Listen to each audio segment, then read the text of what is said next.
good people? Welcome to Melanated Vibrations, a new show that celebrates the diversity and richness of Black culture. Join us as we delve into our individual mental health and overall mental health of our community. From the latest trends to the timeless coping mechanisms, we'll showcase the best of what it means to be mentally healthy. So sit back, relax, and get ready to feel the vibrations of Black excellence. Let's get started.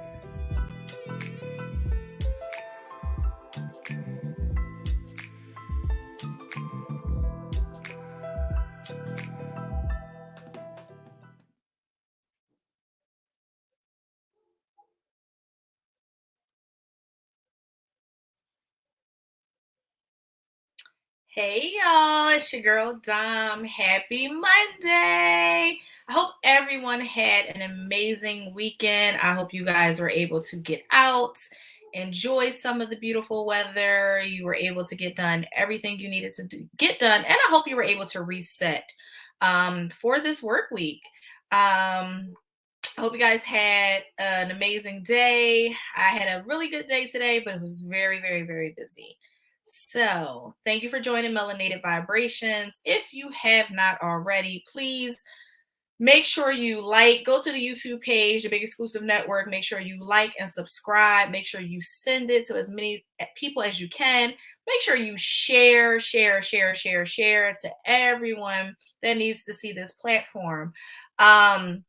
Today, Your Black Therapist is going to bring some knowledge to you guys today, and I am super excited about that. And so we are going to get started, as we always do, with our grounding techniques. This one is going to be very simple, kind of a combination of all the things that we've already been doing. The purpose of the grounding technique is so that you guys are not just physically here, but you are mentally, emotionally, and spiritually available to kind of what's going to be happening today. And so, we'll get started. If you are in a safe place, if you are driving, then just listen. But if you're able to sit down and get comfortable, let's get started. So today I'm actually sitting down. So I want you all to place your feet on the ground. We're always going to start with our feet when we're doing a grounding technique because that is the whole purpose of being grounded. So we are going to make sure that our feet are planted. As we've been learning over the last few weeks, we're going to make sure that we are breathing with everything that we do. So remember, we breathe in through our nose and we exhale through our mouth. So we're going to make sure that our feet are planted. And we are going to relax our bodies. If you are sitting down, you can put your palms up if you choose to. But we are going to start with our feet and we are going to move our feet around. But again, let's remember to breathe in, breathe out, and still move your feet. Breathe in, breathe out. And then we're going to work around, move our legs around, get the blood flowing. But we're going to continue to breathe in and breathe out. And as you're doing this exercise, we are going to clear our minds. We're not thinking about anything that happened this weekend. We're not thinking about anything that happened today. We're going to be present in this moment. And as we're moving our feet and our legs, we're going to work our way up. We're going to move our hips, move our thighs. We're going to breathe in though. And breathe out. And I want you to listen to the sound of my voice. I don't want you to listen to anything else that may be around you, any other distractions. Just solely focus on my voice. And remember to breathe in and breathe out. And as we move, we're going to work our way up to our torso area. We're just going to kind of shake it out. Breathe in and breathe out. So as we're moving our entire body, we're focused. We're going to move our arms. We're going to shake those out. Remembering to breathe in and breathe out. And now we're going to work our way up to our fingers. Breathe in and breathe out. And we're going to give it one good shake. We're going to inhale one time. And we're going to exhale. So thank you for doing the exercise with me. Hey, Big Exclusive. I miss you already. Hey, Royalty.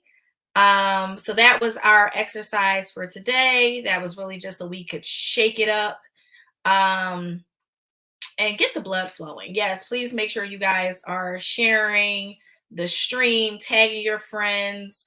Let's run up those views. Hey, Tiff. Tiff is producing tonight. Shout out to Tiff, a woman of many, many, many, many hats. Thank you, Royalty. So I'm super excited. She is producing my show. Good evening. Hi. So, you know, and Tiff doing what she do, right? She produces, she tagging folks, she sharing. Yeah, let's set the standard, Tiff. So I'm super excited. Adairess, actually, my sister, who is my co-host, she has 2 weeks until school is over. And she has a lot of homework. And so, as the big sister, she's off tonight. I need her to focus on her homework and school. She's in the comments though. She said, "Hey everyone, hey sis." But that is more important for her to make sure that we make honors. She is, like I said, school is over in 2 weeks, and then we are graduating. No worries, Adairess will be joining us in the future to give you guys what it is that she knows, coming fresh out of school, so she'll have a fresh set of eyes. But she'll definitely be in the comments tonight. And it's funny because what we're talking about tonight, she is actually currently learning. So this will be good. So that is the grounding technique. What I would not in the bushes doing homework. So I'm going to set my intention as you guys will set yours. What I'm bringing into this space this evening is knowledge. Knowledge for some, clarity or understanding for others. So tell me, guys, what are you bringing into this space this evening? Y'all crazy in the comments already.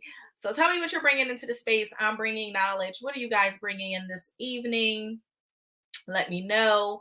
While you're doing that, tonight's topic, we are going to talk about BPD.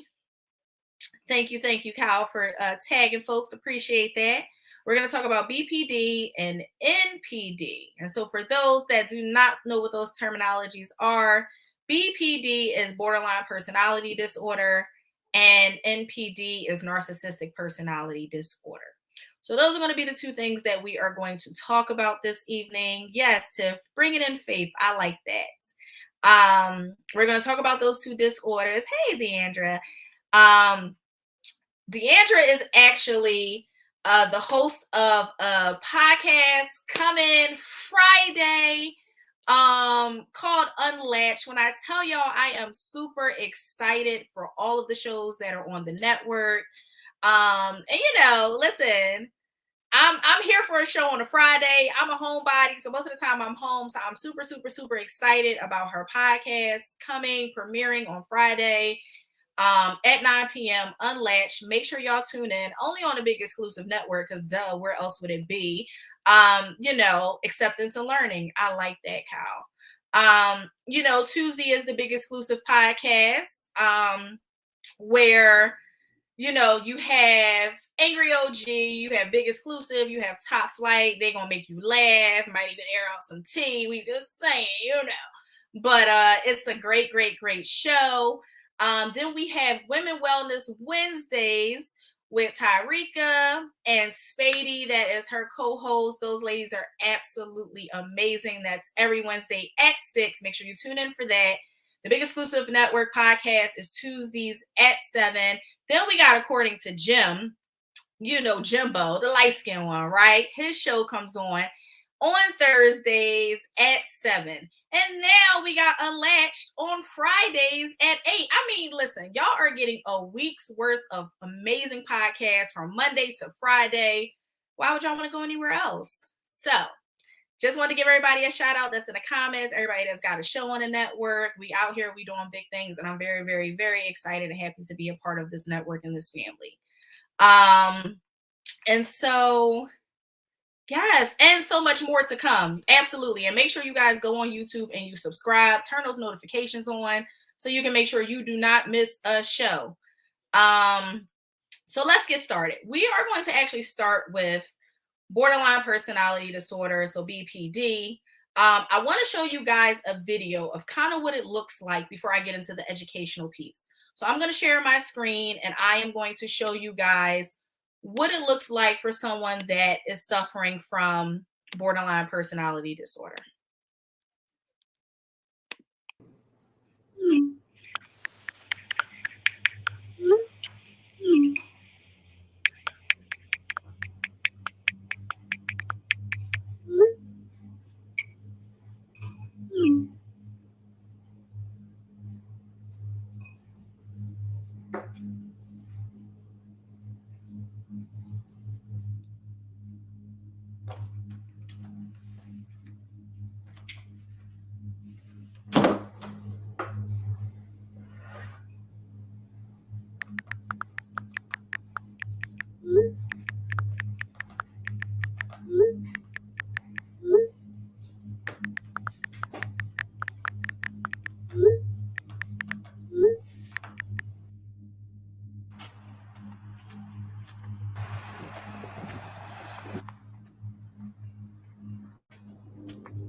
So that is, hey, Hannibal, that is kind of what people that have this diagnosis kind of face on a day-to-day basis. Unfortunately, with BPD, sometimes it can be misdiagnosed or undiagnosed. Like, I'll give you guys an example. I had a client's current practice that I'm at. I had a client that came in and told me that they had been diagnosed with borderline personality disorder. I didn't see it. And I didn't feel comfortable giving someone a diagnosis as strong as borderline personality disorder. Right, the residential days, right? So a lot of residential housing is filled with people that have a lot of different mental illnesses, a lot of personality disorders, mood disorders. And so I didn't feel comfortable just going along with the diagnosis to the point where I expressed that, hey, Rika, I expressed that, and I told the client, like, I've been seeing you for a few months now, and every month the client would come in, or every really week the client would come in, and they would be a different person. And that went with the whole, they used to call it multiple personality disorder. You guys may be familiar with that. But it's called borderline personality disorder, where they are bordering the line of multiple personalities. And so they tried to say that's what they had. I didn't see it. And so I had kind of, I don't want to call it an intervention, but let's call it an intervention, right? With this client and a relative of this client. And I kind of basically told the client, like, hey, this is what you came in saying that you had been diagnosed with. I'm not seeing the signs of it. And I even ran it through with my supervisor, who you all have met on a previous show. And he was giving me his expertise of, like, when he dealt with a client with BPD versus like what I was explaining to him. And so I kind of felt like I needed to say something to that client. The client did not present any of what you all just seen in that video. Yes, they had, right. Some people just call it mood swings. Right. And so there wasn't like, they would come in with different personalities. Each week they would come in. And so they would try to fit in or alter whatever that personality was. And so I would ask things like, okay, well, who's showing up today? Can you give me a little history of, when you popped up? Do you remember how old you were? Things like multiple personality disorder or borderline personality disorder are things that unfortunately people get when they have experienced some type of childhood trauma. For any of you that have seen the movie Split, I can't think of the guy's name, but I know Bruce Willis was in it. And the guy like had all of these girls held captive, and I think it was the zoo, but it was like underground. Um, Split is based on someone that has multiple personality disorders or borderline personality disorders. And this person, Split, had multiple personalities, and each person would show up, some more volatile than the others. Yeah, but I didn't know that was an actual name for it. Yes, there is an actual name for it. And so this person would show up. One of the personalities was called, yes, he had 27 different personalities, right? And so one was called the Beast. And the Beast was like just even transforming, like the way the body would just get real buff and muscles would stick out. And he was like super strong, and he was climbing walls. And so, sometimes it's an exaggeration in movies, but it's a really good depiction of, if you want to know what multiple personalities or borderline personality disorder looks like. It's a good movie. And so we'll get into the educational piece of what borderline personality disorder is. So, borderline personality disorder is a type of personality disorder. You might be diagnosed with a personality disorder if you've had difficulties with how you think and feel about yourself and other people, and if these difficulties make it hard to cope day to day. There are 7 symptoms of BPD. The first one is fear of abandonment. People with BPD are often terrified of being abandoned or left alone. They are unstable in relationships. They are unclear or shifting self-image. They're impulsive, self-destructive. They may do some self-harm. Extreme emotional swings. So like Kyle said in the comments, mood swings. Chronic feelings of emptiness and explosive anger. What is a BPD person like? So a person with borderline personality disorder, you have an intense fear of abandonment and instability, and you may have difficulty tolerating being alone. Yet inappropriate anger, impulsiveness, and frequent mood swings may push others away, even though you want to have loving and lasting relationships. Another movie I just watched, well, I feel like I watched it and I just didn't remember. For anyone that's seen the movie Acrimony with Taraji P. Henson, a Tyler Perry produced movie, if you recall, there was a scene where she was telling the psychologist about, kind of how she got to the stage where she was at of like stalking her ex-husband, and his new wife. And there's a part where after hearing a large portion of, what she had done in her upbringing, growing up, and her anger and her, impulsiveness and the mood swings, the psychologist says, have you ever thought about borderline personality disorder? And she shunned it. It was like, no, that's not why I'm here. That's not right. I don't even need to be here. And then fast forward, you see that she then takes matters into her own hands. And unfortunately, it results in her death. Because she was so impulsive, because she was harm to herself, because she was self-destructive. She feared abandonment. She did not want to be alone, and ultimately caused her demise. And so that would be an example of a movie that someone would be a borderline personality disorder person. And so there are 4 stages of borderline personality. There is the impulsive stage, the discouraged stage, the self-destructive, and the petulant stage. So we'll go through each one. The impulsive stage, impulsive behavior is a primary symptom of BPD. Yes. To answer your question, Kyle, yes. A person with BPD can act in an impulsive and often dangerous way. They may do this without regards of others and possible consequences. People with this type of BPD may appear charismatic, energetic, detached, flirtatious, engaging, or motivating. Some examples of behavior include binging behaviors like binge eating, overspending, risky and self-destructive behaviors such as unprotected sex with multiple partners, driving under the influence, drinking alcohol in excess, and doing illicit drugs or gambling. It could also look like aggressive behaviors, and those could be outbursts, physical fights, breaking things, hitting things, yelling, and fits. So again, if you look at the movie Acrimony, when she did snap, she went straight off the rocket.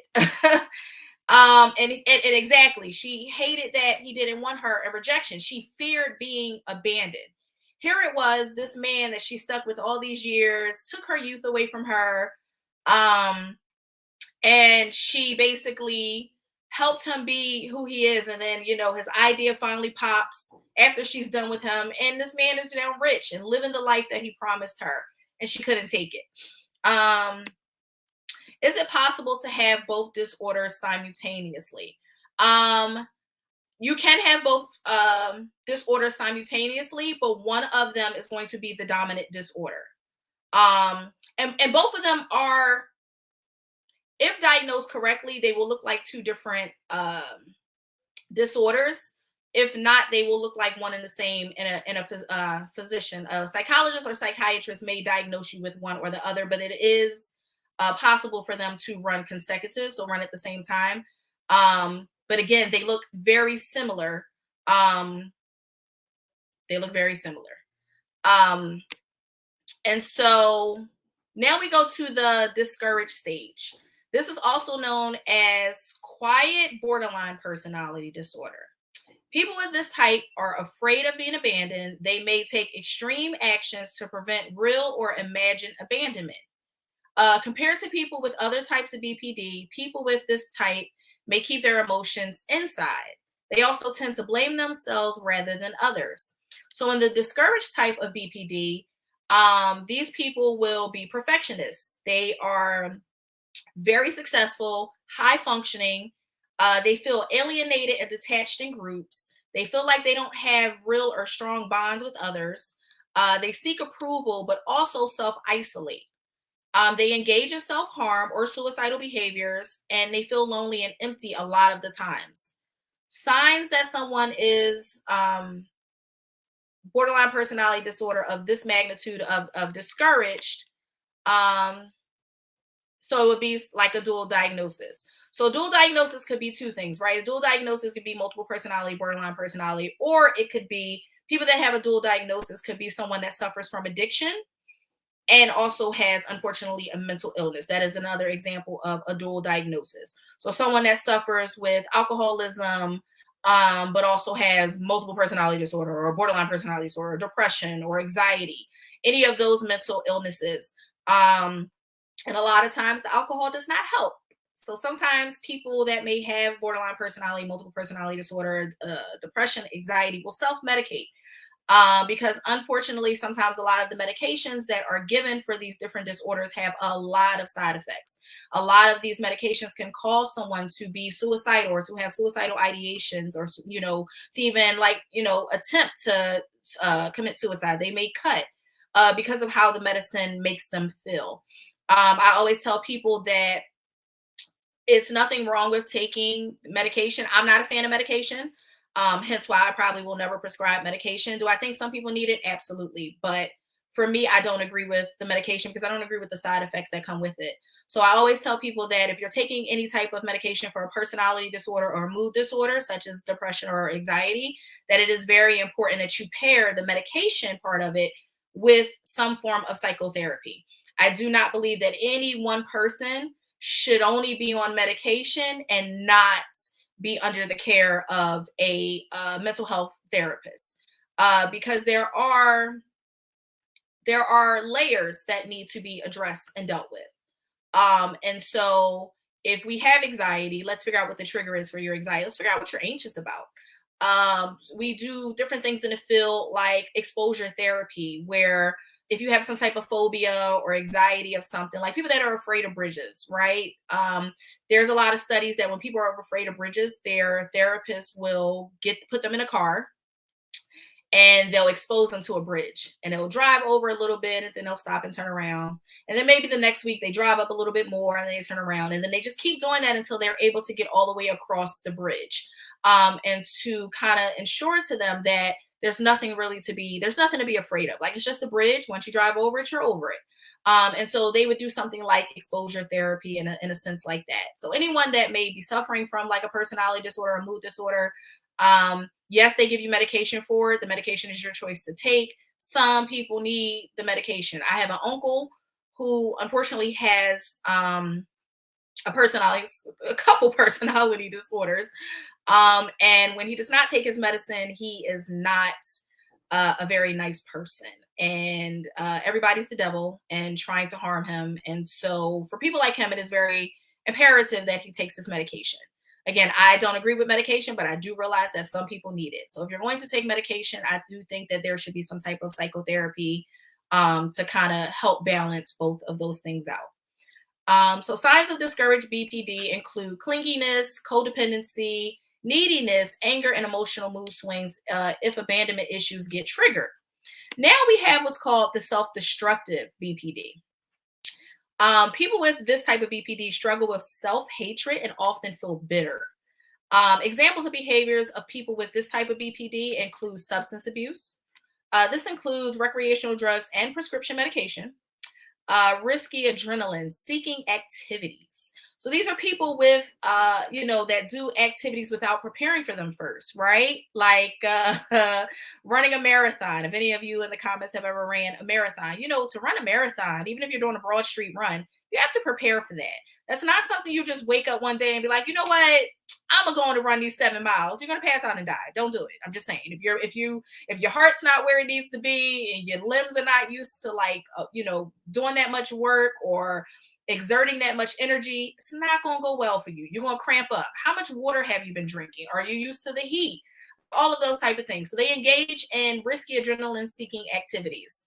The thrill seekers, exactly. With no preparation, they just go do stuff. Like, I don't know, get on a plane and be like, I'm gonna jump out the plane today. Wait a minute. have you prepared for this? I don't know what the preparation is because I've never jumped out of a plane. It is on my bucket list of things to do, but I'm sure there's some things that you need to do before you just decide to put on a parachute that may or may not open and jump out of a plane. These people they also have self-harming behavior. So they may include cutting, burning, scratching, or hitting themselves. Or making threats of suicide. Symptoms of self-destructive BPD are similar to those of other conditions.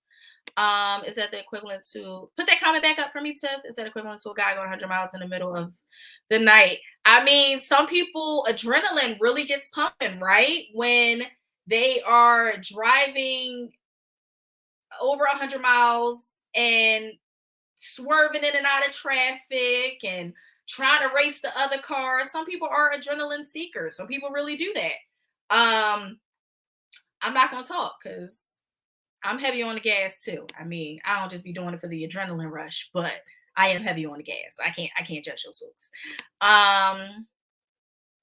So with borderline personality disorder, even with treatments,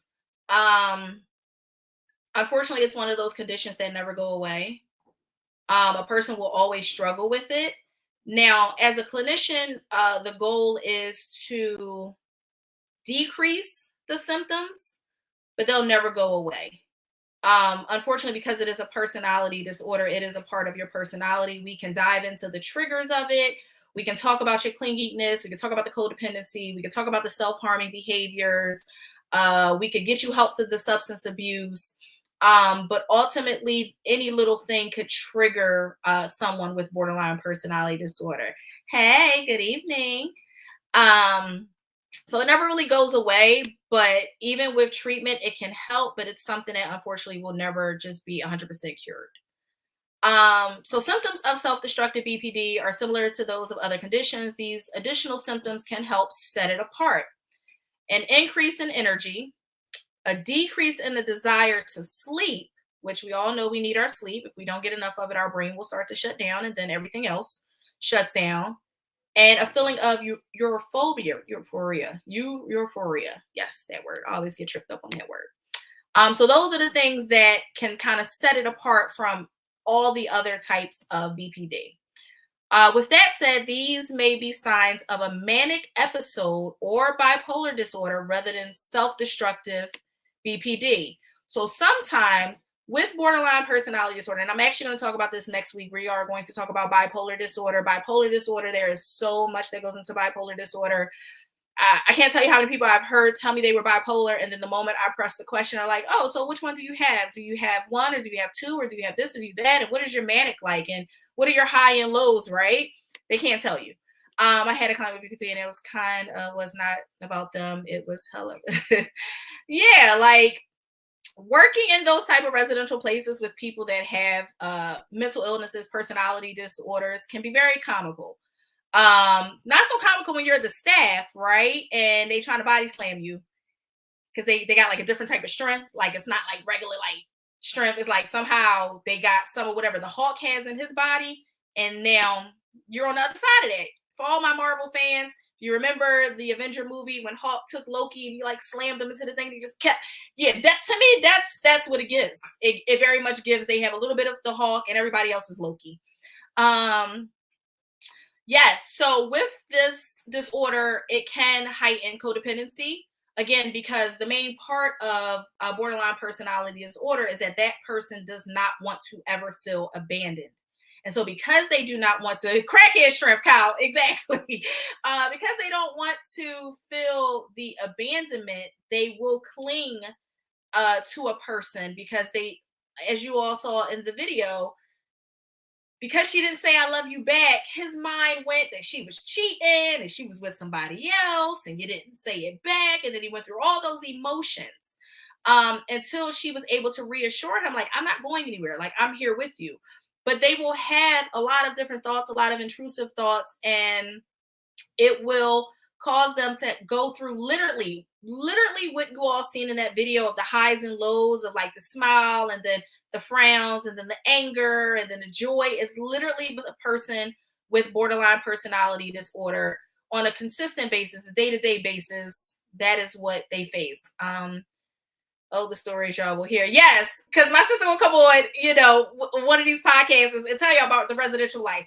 I've never done a residential life. I wanted to, like when I first got out of grad school, I was like, oh yeah, I'm gonna go work in a psych ward. And then I had some friends that like worked in a psych ward. And the stories I would hear, I was like, So you saying I can't wear my hair in a ponytail? Because if I do, and they gonna pull, and I'm small, like, I'm 190, but I'm small, like I'm tiny, like I don't need nobody tossing me around. So she gonna come on at a later date and tell y'all about her experiences. But yeah, I tagged out. It's just not for me. And it makes your brain overthink everything, even the smallest of things, because you're always looking for acceptance. You don't want to feel alone. You don't like rejection. You don't like abandonment. Your brain will literally overthink the smallest things. You will literally take words that people say and you will misinterpret them, or you will assume that they mean something else other than literally what they've said. Text messaging is never good for people with borderline personality disorder. I mean, text message is not good for any of us, right? Because we can misconstrue what someone is trying to say or the tone of the text message or the email. So imagine someone with borderline personality disorder taking what that person said and they are just making a whole thing of it. And so, like I said, no, they will grind you up like a tuna, and that's all I'm saying. And I don't want to get tossed around. So if you think, to you and everyone in profession, because it's not easy. It's not easy at all, but someone has to do it. And so I'm grateful for the people that came before me, but I know my lane. My lane is private practice. Okay. So y'all come talk to me, sit on my couch. We can have a little tea time. It's not residential. So I told my head off to all the people that are in residential. I'm not built for it. I'm just not built, because I'm gonna want to fight. I'm gonna let you know, and I'm gonna go call Pookie and them and be like, and I can't, because now it's just a lot. That's how you lose all your clearances. So I don't want to do that. So if you ever feel like you're having any signs of like a manic episode or any type of like bipolar, of course, all the stuff is on the internet for you guys to like look up. Any self-destructive behavior, please talk to your doctor. Let them send you referral to a psychologist or psychiatrist, or your medical professional can do an assessment on you. I'm not fighting. You're right. I'm gonna fight with an army. Like, we're gonna cold red this thing. I'm not gonna go in there by myself. That's stupid. Why would I do that? But we're gonna cold red it. We have to shut some stuff down. It's not gonna just let y'all slam me, because at that point I'm going home for the day. But seriously, if you guys are having any of these concerns, please make sure that you consult your doctor. They definitely can do assessments and testing to kind of see where you are. And then we have the last, which is the petulant. People with this type of BPD may be angry one moment and sad or sulky the next.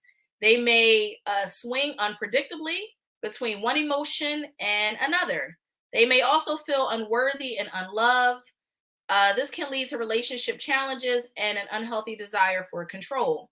People with this type of BPD can be manipulative. They often feel very dissatisfied in their relationships. Substance abuse and other dangerous behaviors often follow. So examples of behavior for people with this type of BPD is irritability and impatience, stubbornness and defiance, passive aggressiveness, and severe mood swings. So that is my educational piece for borderline personality disorder. I'm going to jump into the next video of NPD, which is narcissistic personality disorder. Not Pookie though, not Pookie, because Pookie's a crackhead, so it could be like he got crackhead strength. Like, that's all I'm saying. If they both got crackhead strength, somebody's got to win, Kyle. That's all I'm saying. I'm just saying. So I'm going to put a video on to show you. It's actually a cartoon, right? So it may make you look at cartoons a little differently. But it's actually a cartoon, one that we probably all grew up on, about what narcissistic personality disorder looks like. And I'm actually going to give you out, guys, the difference between narcissistic personality disorder in general and how it shows up in women. Because I don't always want the men to think, hey, Q, happy Monday. I don't want the men to think I just be bashing y'all, because I don't. I love y'all. So we're going to pick on the women tonight. We're going to show that narcissism shows up in both, but it's actually tended to be more for men. And that's all I'm saying. Hulk versus Thor. That's all I'm saying. Kyle, that's all I'm saying. And I don't want to be a part of it. So I'm going to call Pookie and them, let them handle it. But you'll be surprised how it shows up in women versus kind of just how it shows up in men. So I'm going to share my screen again, and I am going to show you all kind of what it looks like with someone with a narcissistic personality disorder. All right, so let's do this one, and here we go.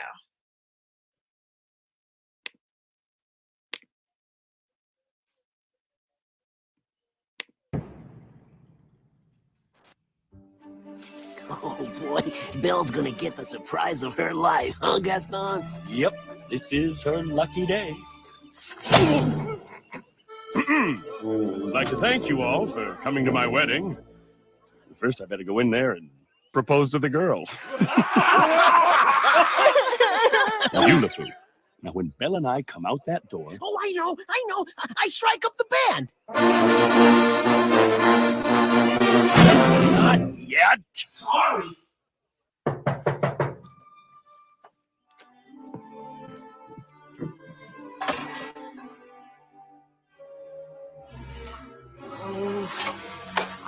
Gaston, what a pleasant surprise.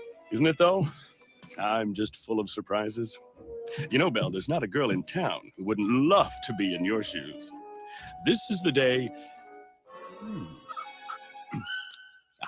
This is the day your dreams come true. What do you know about my dreams, Gaston? Plenty. Here, picture this. A rustic hunting lodge, my latest kill roasting on the fire, and my little wife massaging my feet, while the little ones play on the floor with the dogs. We'll have 6 or 7. Dogs? No, Belle.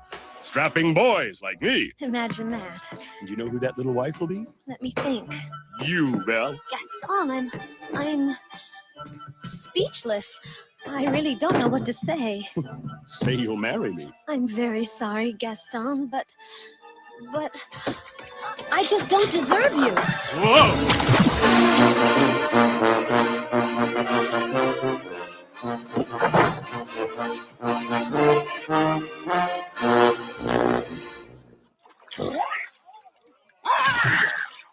So, how'd it go?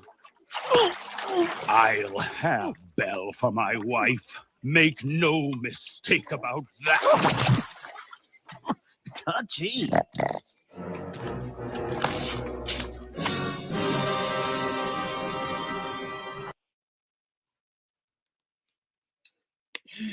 So,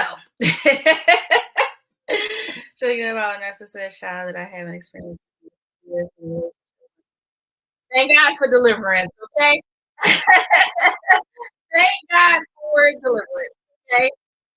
Because, yeah. All right, let's stop sharing. All right, here we go. All right, just you off because you're loud in the background. Okay, so we learned about borderline personality disorder and kind of what that looks like and how that shows up for people, the shifts in their moods, the highs, the lows, the ups and downs. We learned that people that have borderline personality disorder, depending on which borderline personality disorder that they have, how they can be codependent or clingy, they can abuse some type of substance. Exactly, right? Cartoons make you look at it differently. How it's a lot of him in the world, absolutely, very narcissistic. But I also, he was mad, but I feel like, so this is the thing, this is why I pick narcissism. I feel like narcissism is one of those things that we throw around a lot without people actually knowing the true definition of what a narcissist is. And when you call someone a narcissist, you have to be very sure that they are actually narcissistic. Not that they have tendencies of being a narcissist, but are they showing all the symptoms and signs of narcissism? Hey, Brandy. And so we will get into the educational piece of narcissism, but I thought that was a good video. So narcissistic personality disorder is a mental health condition in which people have an unreasonably high sense of their own importance. They need and seek too much attention and want people to admire them. People with this disorder may lack the ability to understand or care about the feelings of others. Narcissistic personality disorder is found more commonly in men. The cause is unknown, but likely involves a combination of genetics and environmental factors. There are different types of narcissists. So some experts believe that there are distinct subtypes of NPD. While the same criteria listed above is used for diagnosing, it is possible for a person to display slightly different traits and tendencies depending on their subtype. So the first subtype is someone that is an overt narcissist, aka the classic or grandiose narcissist. An overt narcissist displays most of the traditional narcissistic traits and tendencies, including grandiosity, entitlement, and behaving in a boastful manner.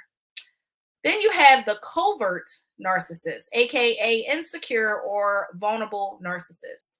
A covert narcissist can be hard to detect because they may appear shy, humble, reserved, or even insecure to other people. And Brandy, don't start your stuff. Don't come over here. This is a peaceful podcast. Don't start your stuff. Then you have your communal narcissist. Now, a communal narcissist is someone who appears selfless and generous with their time, their money, and resources. They are likely to be very active in charities or other good causes, but use these roles to promote themselves, form a favorable impression, or create a reputation for being a good person. Then you have the malignant narcissist. Now, a malignant narcissist has traits and symptoms of both narcissistic personality disorder and antisocial personality disorder. They are considered dangerous because they display a lack of empathy and a pattern on preying on others. Then you have what's called the healthy narcissist. I was a little skeptical about this one, but this is what they say. Some researchers argue that there is a healthy narcissistic subtype that describes people with high self-esteem along with other NPD traits that do not interfere or cause problems in their lives or relationships. What are the 5 main habits of a narcissist? An inflated ego, lack of empathy, needs for attention, repressed insecurities, and few boundaries. What a narcissist does in a relationship. So, a narcissistic partner acts as if they are always right, that they know better, and that their partner is wrong and incompetent. This often leaves the other person in a relationship either angry and trying to defend themselves or identifying with this negative self-image and feeling badly about themselves. What is a coping mechanism of narcissism? A hallmark of narcissism is having impaired close relationships, as healthy relationships require mutuality, fairness, vulnerability, and trust. The primary coping mechanism for the narcissist that they rely on is to rid himself of any unhappy feelings, his or herself of any unhappy feelings, and they do that by discharging their feelings onto a close human target. So you guys may have heard me say before, don't allow anyone to use you as their emotional punching bag. This is what I mean. What are the red flags of a narcissist? They seem unable and unwilling to have empathy for others, and they appear to have no desire for emotional intimacy. Q, okay, honey, listen, that part, child, we can talk about it. They love attention, absolutely, but have a fear of loneliness as well, absolutely. Unrealistic self of entitlement. They expect others to cater to their desires and may get angry when corrected. Put out or treated as if they're common. They need to be the center of attention. So that's overall kind of what narcissism looks like. Now, ladies, don't kill me. I had to make it fair. We're going to talk about the 15 narcissistic traits that females display. So, research on the difference between male and female narcissists suggests that NPD traits in a woman are fewer in number and less severe. Specifically, female narcissists are less entitled, impulsive, aggressive, and more empathetic than males diagnosed with NPD. Female narcissists also may display certain distinct traits such as preoccupation with their appearance or being more prone to envy or jealousy than males. So I'm going to give you the 15 traits. So the first one is being self-centered or self-absorbed. Self-centeredness is a hallmark sign of NPD in both men and women. A female narcissist may spend a lot of time talking about herself and her life without thinking to ask how others are doing. When people do interject to talk about themselves, the female narcissist may show little interest and quickly turn the conversation back to herself. Child, when I tell you I know somebody that fit that first criteria and we are not friends anymore, God, I thank you. Got to go on the thrinkum, okay? But why didn't they get a video? I don't know. Don't do that, Kyle. I said I was gonna be fair. Okay, I'm trying to give you all the traits. Don't do that. Don't do that. All right, I'll make sure next week's video is some women in there. Okay, I want everybody to feel fair. Never admitting we do all do that. Yes, we do. But it's 15 traits. So one trait does not necessarily mean that you are narcissistic. You may just have narcissistic tendencies, but it is not a for sure diagnosis. So you're right. We all have a tendency of being self-centered or self-absorbed, just as humans. Never admitting fault. So another telltale sign of narcissism is never admitting fault or apologizing, and instead finding ways to project blame outward onto others or situations. So for example, a narcissistic woman will often deflect blame by making excuses for their mistakes or finding ways to twist the situation and point someone else as the bad guy. I'm sure we all know people like that. Oh yes, we do all know someone like that. Yes, we do. I got stories for days. We're gonna get into it. This month, if you're physically purging from the narcissist, I know. I'm so glad to hear that, sis. Yeah, I don't even keep them type of people around. It takes quite a few traits. So if you ever have time, I wish I had my book in front of me, but we have what's called the DSM-5, which is like the Bible for mental health professionals. The DSM-5 says that you have to have a certain amount of criterions to meet a diagnosis, and it has to last or be prevalent in a person for a certain amount of time before that person can be diagnosed with a thing. So the DSM-5 does not diagnose you. Let me say that. We use it to be like, okay, this is a checklist. All right, you don't meet that one. And so they tell you, like, you have to have from A to G, you have to have at least 4 of those.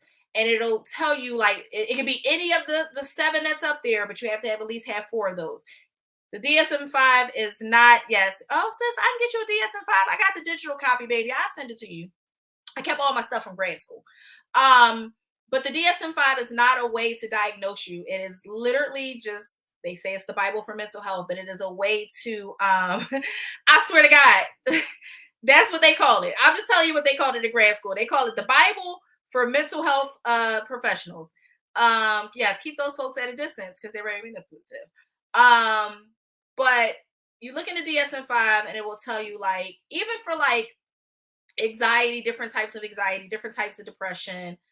Next week, we're going to talk about bipolar, and we are actually going to talk about what triggered when I kept saying multiple personality disorder. We're going to talk about DID, dissociative identity disorder. I had a client that claimed they had that as well. So we're going to talk about that and kind of what that looks like and how that shows up. And I'm going to give you guys some examples and movies of that, and we'll get into all of that.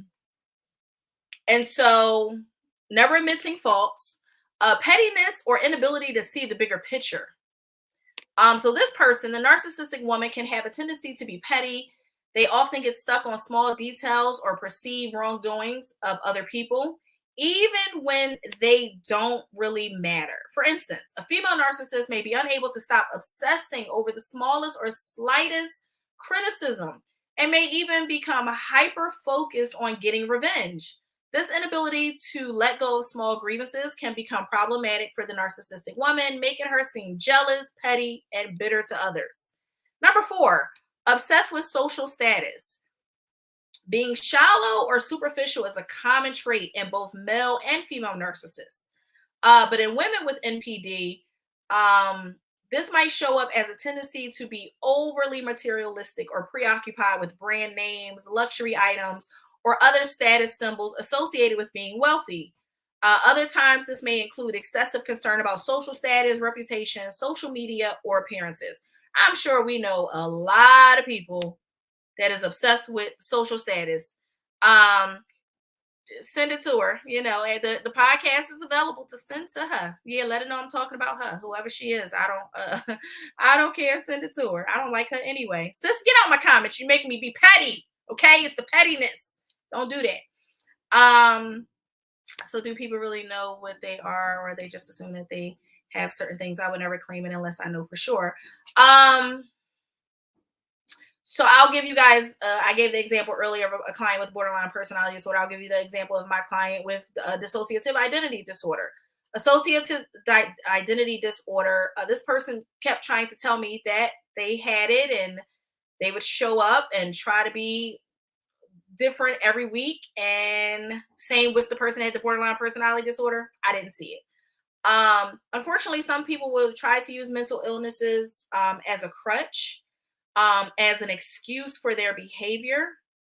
When I worked for Philadelphia Housing Authority on the Section 8 side, I can't tell you how many clients would call. They weren't even mad at me. They was just mad, right? Because they couldn't get nobody on the phone. They had been trying forever. How many times I got cussed out indirectly and I ain't had nothing to do with it? And so when I would like say, hey, like, I understand you're frustrated, I answered, I'm trying to assist you. I need you to like lower your tone so that I can understand what's happening for you. Bop, bop, bop. Did all of that, right? The inner therapist kicked in. I can't tell you how many times people would be like, because I got bipolar disorder, so you ain't about to call and cuss me out because you got bipolar. You better, ma'am, hold on. And I swear to God, I put them on hold, let the little elevator music play in the background. And then I always want to try and prove you wrong. It can be a month later, like, sis, you still on that. Exactly, Q. Exactly. And so for me, I can't tell you how many people would just throw that, like, well, I got bipolar. And I tell you every time I press them, so which one you got? And what's your manic like? What's your highs and your lows? And couldn't tell me. So yes, people will use a mental health illness to try to excuse their behavior for treating people a certain type of way. Now, some people do know and will still use that as a way to get over on stuff. So it kind of can go both ways. Some people don't know. Some people just think, like Kyle said early on, that it's just mood swings, right? I'm just not in the mood. I'm moody today. It's hot. It's cold. It's Monday. It's Sunday. It's the dog ate my child homework. Whatever, right? Just mood swings. But then you have some people that know that they've been diagnosed with it and will try to use it to their advantage.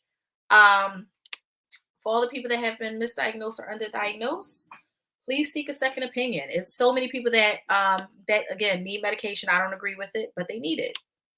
So, number 5, addicted to social media. A narcissist are self-absorbed, but this can be exhibited differently in female narcissists than in males. Women with MPD may be more likely to get wrapped up in social media, post selfies, and become obsessed with getting likes and followers online.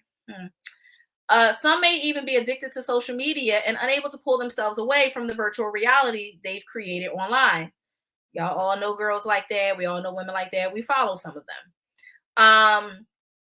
Exploiting others. Narcissists are known to exploit others for personal gain or self-serving interests, but men and women may have opposing ways of doing so. So, for example, women with MPD will often use manipulative or passive-aggressive behaviors to fulfill their needs, while narcissistic men may use force, intimidation, or physical aggression.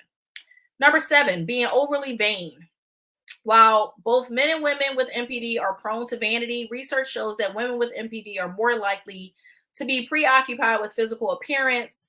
Also, women with MPD may be more sensitive to criticism about their physical appearance, weight, and attractiveness than men with the disorder. Narcissism in women may lead to excessive cosmetic procedures, extreme dieting, or unhealthy obsession with appearance or weight. Using sex appeal to coerce. Women with MPD may be more likely to capitalize on their sexual appeal or physical attractiveness. Recent studies have found that many female narcissists dress in sexually provocative ways, like dressing and revealing clothing or wearing a lot of makeup. Some may use sexual seduction as a way to manipulate or financially exploit others, or engage in sexual narcissism. They may even become involved in parasitic sexual relationships with people who can support or help them in some way. I think we know a bunch of people with a lot of this. Agree. And too much medication. And unfortunately, sometimes these doctors, they just give people cocktails and they'll give them this and this and this and this. And so all that medicine do not help. Or yeah, just don't feel like it today, or a quick shift in energy. Absolutely. Sometimes the medication is not always the best thing. Yes, Kyle, basically horror tendencies. Absolutely. This is the mind is so fragile. That's why I'm always stressing, maintaining my mental peace and keeping certain people out of my space. Absolutely. And that's a good thing. That's always why it's good to reset. Reset yourself, and you be in charge of who and what energy you let in and out your life. If you don't want to deal with something, you don't have to. Seeming insecure, shy, or reserved. So a woman with NPD also are more likely to display signs of covert narcissism, experiencing traits that differ from the stereotypical portrayal of narcissists. A covert narcissist may not seem arrogant, grandiose, or entitled, and may instead present as shy, quiet, or even insecure. When insecurity and low self-esteem are coupled with other signs and traits of narcissism, this often indicates covert narcissism. Number 10, sensitive and reactive. Female narcissists are often more emotional than their male counterparts, which also makes them more likely to be sensitive and reactive. While all narcissists tend to be sensitive to criticism, female narcissists may be more prone to being hurt, offended, or upset by others. This can also make them more likely to lash out, become moody or emotional, or shut down when upset. Number 11, dependency or neediness. Female narcissists, especially covert narcissists, so remember those are the ones like you think about covert op, right? Kind of undercover, may display needy or dependent patterns in their relationship with others. The female narcissist typically needs a lot of validation, praise, and reassurance from her friends, family, and lovers, which betrays her underlying insecurities. Without this validation, she may become jealous, upset, moody, brooding, or experience emotional outbursts. My favorite, number 12, playing the victim card. Playing the victim by being submissive or seemingly helpless may be a tactic that female narcissists use to get things that they want or lure people in. Once they do, they will often use the martyr or victim card to exploit people or convince them to do things for them. This tendency is one of the more common traits of the narcissistic woman, which may be due to societal expectations and gender roles. Number 13, passive aggressive and manipulative. Research on the sex difference in NPD has consistently found that female narcissists are less physically aggressive than male narcissists and more likely to use passive aggression and manipulation to coerce other people. For instance, a female narcissist might manipulate others by playing the victim, going behind someone's back, or using tactics like guilt tripping or giving the silent treatment. Yes. I'm going to keep my comments to myself. Bullying or being the mean girl, number 14. Just because narcissistic women aren't as physically aggressive does not necessarily mean that they are nicer or less dangerous. Female narcissists may use different types of aggression like gossiping, spreading rumors, gaslighting, name calling, or giving people the cold shoulder. These are all forms of narcissistic abuse that can be just as harmful as the more overt forms of aggression typical in male narcissists. And number 15, the last one, inability in work, life, and relationships. As a general rule, it is possible to gauge the severity of narcissism by the overall level of functioning of the person. Female narcissists with more severe versions of NPD will usually show more stability in their personal and professional lives and relationships. They might be unable to hold down a steady job, maintain their finances, or unable to develop healthy, long-lasting relationships and friendships or romantic partnerships. So those are the 15 narcissistic traits for females. I'm sure in reading that, hey, Lamit, I'm sure in reading that you all know some people that show narcissistic tendencies on both sides, on the male and on the female side. I'm sure that you all have probably been exposed to people that have had borderline personality disorder, where they go through the highs and the lows, some self-harming behavior. You have to be very careful with those people. Oh, okay. Sorry. Just got some information about my taxes. Ooh, here I thought I was going, sorry. Side note. And so it is important that whether you're a mental health professional, whether you're in this field, whether you are not in this field, you never know what people are going through. Everyone struggles. Everyone has something that they're dealing with. And so I want to challenge everyone to show grace, to be kind to others. If you run across somebody or know somebody that's narcissistic and you don't want to deal with it, you don't have to. I'm not telling you that's what you need to do. Boundaries, people. I've taught this, right? Boundaries. Boundaries are important. Thank you, Tiff. Boundaries are super, super, super, super, super important. But if you're dealing with somebody that has borderline personality disorder, dissociative identity disorder, bipolar disorder, people like that can be manipulative. They can be violent towards themselves and others. They can switch in and out and have manic episodes. So I just challenge everyone to just show a little grace. If you think that there's someone in your life that may be suffering from any of the disorders that we talked about today or any of the mental illnesses we've covered thus far, talk to them, but not in a judgmental way. Have a conversation with them. You know, I notice when you get upset or, when things don't go your way or whatever the situation is, that sometimes you respond or you react in this kind of way. And I'm concerned. Be genuine. Let's not just get in people's business just to be in their business. We need to learn to mind our business. Yes, Kyle, get in the books. Just stay tuned. Keep coming every week. I'm going to learn y'all something. But seriously, let's challenge ourselves to actually care about the people that are in our lives, because a lot of people, again, have been misdiagnosed or underdiagnosed. They think it's just mood swings. It may not just be mood swings. Like I said, next week, we're going to talk about bipolar disorder and all that comes with it. And we are going to talk about dissociative identity disorder. If my sister don't got no homework, she going to be joining me. But if not, she going to wait until she done school in 2 weeks. I love you guys. Thank you so much for tuning in to Melanated Vibrations. Thank you for allowing me to take up some of your time. Excuse me. Don't forget about the rest of the shows for the rest of the week. We have the big exclusive podcast coming on tomorrow at 7.